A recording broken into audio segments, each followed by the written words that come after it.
Gabriela Bryan up against Isabella Nichols. And no one getting into that wave. Could be some still some set waves rolling our way. How much of an effect on those incoming swell lines does the offshore breeze have? And however, I understand there's so much at stake here. Here we go. We're going to get things started now. And it's Gabriela Bryan who's going to get into the first ride here. Drawing off the bottom into the pocket. Big carve to get started. Great rail work. As to be expected, as she rolls through, gets some more work done on the inside before the wave shallows out and comes to a close. So fought for the inside, made it count, and we'll see what kind of number she dishes up here. And this is the first wave. Goes into that big hack. She just displays so much water. Little jab in the pocket there. Comes around this inside section. The wave's getting very small here. That was a smaller inside wave that she took off on here, and she was very deep on the reef on the right.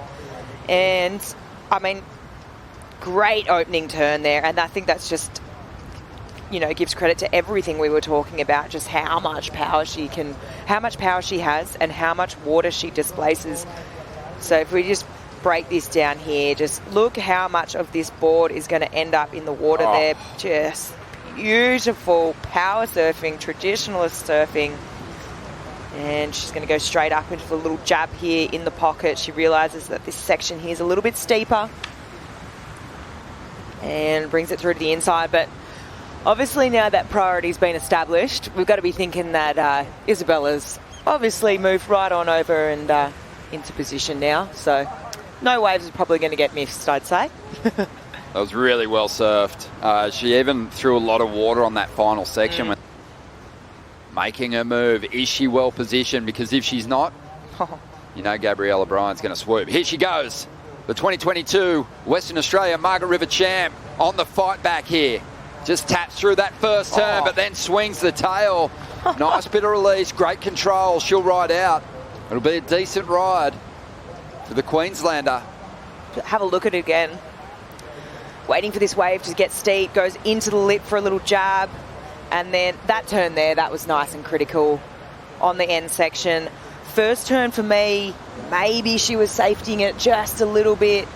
Saw that this wave was going to close out, wanted to get to that end section and really put some authority on there, and she really did.